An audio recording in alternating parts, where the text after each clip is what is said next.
경우가 있는데 이렇게 결혼을 해가지고 이제 이런 자녀를 낳은 거죠. 그러면 아버지는 어떻게 돼요? 아버지는 발현이 안 된 겁니다. XY. 근데 이 남자는 발현했으니까 X-Y. 이 X-는 어디서 왔어요? 엄마한테서 온 거니까 엄마가 지금 발현이 안 된 상태라면 보인자라는 얘기입니다. 보인자 알고 있죠? 중학교 때 나온 거. 그런 것인데 어 지금 이제 여기도 X-Y가 되는 것이고 여기 이제 XY가 되는 것이죠. 여기는 뭐예요? 모릅니다. 모르는데 자 질문 이거요. 이 2세대 2번 여자가 보인자일 확률을 구하시오. 그러면 X 염색체를 아버지한테서 하나 어머니한테서 하나 받을 텐데 아버지한테서는 X를 받는데 어머니한테서는 X-를 받을지 X를 받을지 확률은 2분의 1입니다. 따라서 이 사람이 XX일지 X-X일지는 확률이 반반이겠죠. 바로 그 2분의 1이 여기 오는 것이죠. 이건 다 맞췄겠죠? 다들 맞췄을 겁니다 아마. 방금 우리가 이해한 대로 설명을 해주시면 되겠습니다. 문제는 2번이에요. 문제는 2번인데 자 이거 좀 드려야 될 텐데 나가면 곤란할 텐데. 네? 자 2세대 여자 2번이 이 남자 3번 이 사람과 결혼해서 낳은 3명의 남자아이가 모두 질환이 발현되지 않았을 때 조건 확률이야.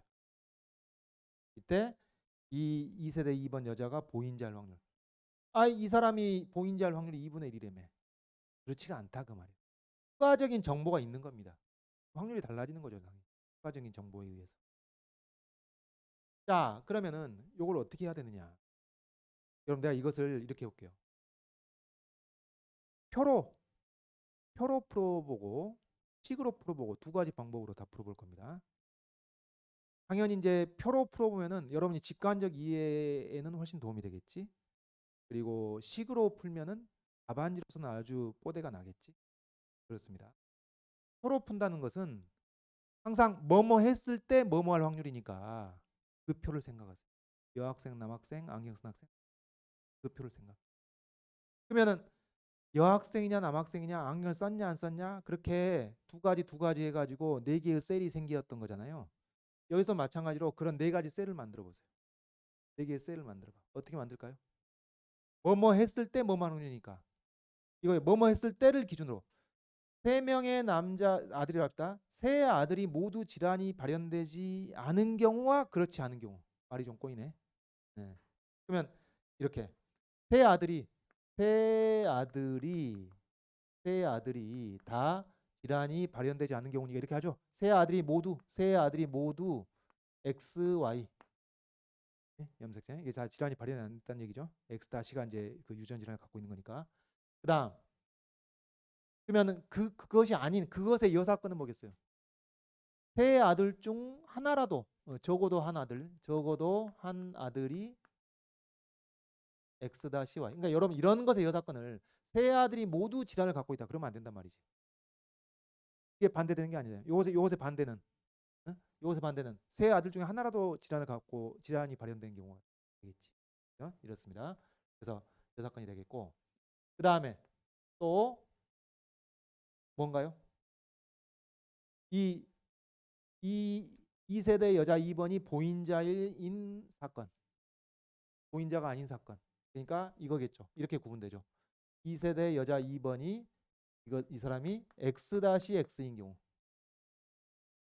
그리고 보인자가 아니란 얘기는 이 사람이 XX인 경우. 이 경우가 되겠죠. 자, 이렇게 지금 다 갈라지는 겁니다. 네 개의 셀이 이렇게 만들어지는 거예요. 되겠습니까? 이렇게 만들어져. 그러면 요 네 개를 합쳐서 얼마가 돼야 돼? 1이 돼야 되는 거예요. 문제에서 물어본 확률이 뭐예요? 문제에서 물어본 확률은 세 아들이 모두 질환이 발현되지 않았을 때 이때가 전체가 되는 이때가 전체. 이때 이 엄마가 보인자일 확률 요거 구하라는 얘기입니다. 되겠죠? 요거 구하라는 얘기. 물론 바로 구할 수는 없죠. 근데 이걸 구하기 위해서 우리가 알 수 있는 것들을 여기서 구해내야 되는 겁니다. 요 네 칸을 다 합쳐서 1이라는 것을 우리가 알고 있으니까 이 각각에 들어갈 수 있는 것 중에서 우리가 계산할 수 있는 게 무엇인지를 생각해 보는. 알겠죠? 그래서 이 표를 생각하시라고. 뭐뭐 했을 때 뭐뭐 확률. 표 생각하시고. 자, 그러면은 여러분 요 2분의 1이 어디에 들어가는지 알겠어요? 앞에서 구한 2분의 1이 무관하지 않을 텐데. 요 2분의 1은 뭐예요? 요 2분의 1은 전체적으로 봤을 때 이 엄마가 보인자일 확률입니다. 이것을 통틀어 가지고 여기에 2분의 1인 거예요. 그럼 여기는 뭐겠어? 그것도 여사건이니까 2분의 1이겠지. 되겠죠? 2분의 1입니다. 그 다음 우리가 계산할 수 있는 게요. 여러분 이렇잖아요. 봐보세요. 엄마가 보인자일 때 아들이 질환이 발현될 확률을 계산하기가 쉽겠어? 거꾸로 될 확률을 계산하기 쉽겠어? 원래 인과관계 어디 있는 거예요? 엄마한테 있는 거 아니에요. 그러니까 엄마가 보인자였을 때 아들 한 명만 생각합시다. 복잡하니까. 엄마가 보인자였을 때 아들 한 명이 질환이 발현될 확률은 얼마인가요? 2분의 1이잖아. 발현되지 않을 확률도 2분의 1이고. 그러면 우리가 이건 계산할 수 있다는 얘기지. 엄마가 보인자일 때 세 아들이 모두 다 질환이 발현되지 않을 확률. 다시 엄마가 보인자일 때 한 명의 아들이 질환이 발현되지 않을 확률 얼마? 2분의 1이죠. 그러면 세 아들 모두 질환이 발현되지 않을 확률은 8분의 1. 2분의 1, 2분의 1, 2분의 1, 8분의 1. 그러니까 여기 들어갈 것은 2분의 1 중에서 8분의 1이 되는 겁니다. 되겠죠? 2분의 1 중에서 8분의 1. 그러면 요거는 어떻게 되겠어요? 엄마가 이제 보인자가 아닙니다. 엄마가 보인자가 아닐 때 세 아들 모두 한 명만 생각할까요? 엄마가 보인자가 아니야. XX야. 이때 아들이 질환이 발현될 확률은 발현되지 않을 확률은 1이죠. 1. 그러니까 세 아들 모두 발현되지 않을 확률은 111 곱해가지고 1이죠. 그러니까 이것은 요 2분의 1. 2분의 1 중에서 100%가 되는 겁니다. 뭐 이쪽을 굳이 쓰냐면 2분의 1 중에서 8분의 7이겠죠. 적어도 한 명이 발현될 확률. 2분의 1 중에서 제로겠죠. 이거는. 되겠죠? 자, 이렇게 해서 가지고 이게 다 채워지는 거예요. 100%로 1로 채워지는 겁니다. 이 상태에서 이제 우리가 계산할 것은 뭐다? 요거다. 요것 중에서 요것이 차지하는 비율이다. 그래서 답이 어떻게 나와요? 답이 2분의 1에 8분의 1배에서 1배에다가 2분의 1에 100%를 더한 것 중에서 2분의 1에 8분의 1. 요것의 비율이 되는 거니까 9분의 1로 나오는 겁니다. 되겠죠? 그래서 여러분 실제로 이제 서로 이렇게 만들어 가지고 알아먹을 수 있게 답안지를 구성해서 서술을 했으면은 뭐 거의 만점이라고 봐야 돼요. 만점에 가깝습니다. 자, 요것을 식으로 써보게. 식으로 써봅니다. 식으로는 어떻게 쓰겠냐면은 어쨌든 본질은 똑같아요. 요런 사건들이 나옵니다. 요런 사건이 나오니까 이렇게 합시다. 2세대 2번 여자가 보인자인 사건을 사건 C라고 이제 정의를 해주고, 그 다음에 여기서 언급된 바대로 세 남자아이, 세 아들이 질환이 발현되지 않는 사건을 사건 B라고 정의를 해보자. 이것은 이제 정의하는 거죠. 이렇게 정의하고 일을 하자. 그러면은 1번에서 푼 게 뭐냐면 첫 번째 문제에서 첫 번째 문제가 2-1번인가요? 2-1번 문제에서 나온 결과가 이 C 사건이 발생할 확률이 2분의 1임을 얘기한 거예요. 보인자일 확률. 이게 2분의 1이었음을 얘기하는 것이고, 우리가 구할 것은 뭐가 되냐면은 구할 것은 뭐죠? 뭐뭐 했을 때 세 아들의 질환이 발현되지 않았을 때 엄마가 보인자일 확률, 이걸 물어본 겁니다. 되겠죠? 이걸 물어본 거예요.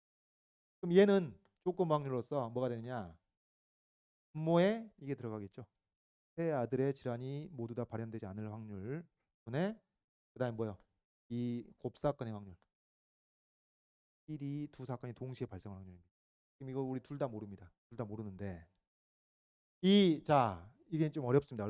이게 어려운 것이 세 아들 모두 다 질환이 발현되지 않을 확률인데 이게 엄마와 무관하지 않단 말이에요.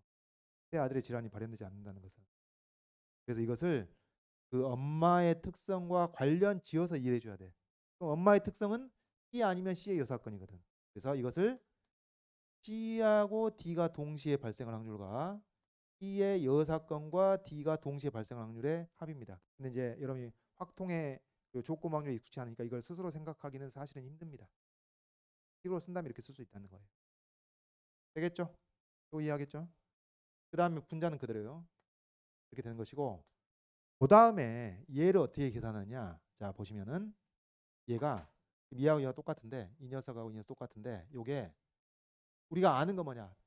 PC를 압니다. P가 발생할 확률 알아요. 그래서 C가 발생할 확률을 아니까 여기에다가 C가 일어났을 때 D가 일어날 확률 곱해준 것이, 여기도 마찬가지.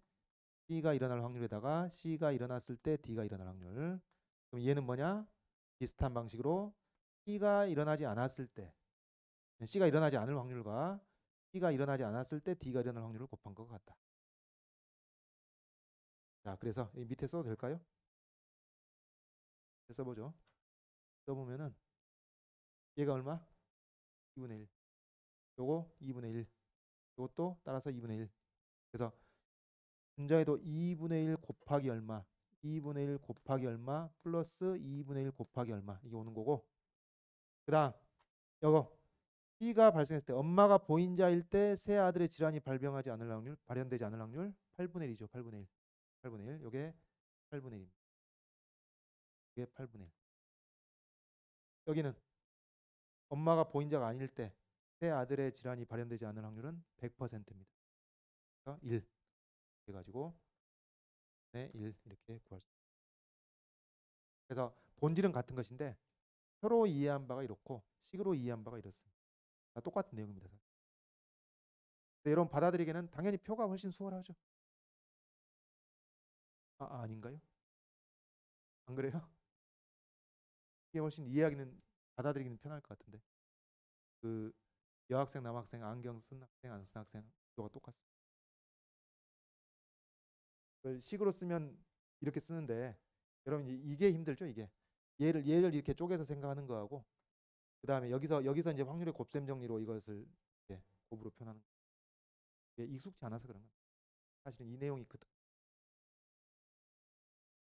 그래서 현실적으로 이렇게 생각하면 현실적으로 여러분이 시험 볼 때 이런 식을 쓰기까지 단련이 되기가 힘들기 때문에 현실적인 목표는 이렇게 표를 구성해 가지고 이 중에서 이것의 비율을 구하는 것이고 이렇게라도 해서 답까지 맞추는 것이 지금 생각할 수 있는 최선이 아닐까.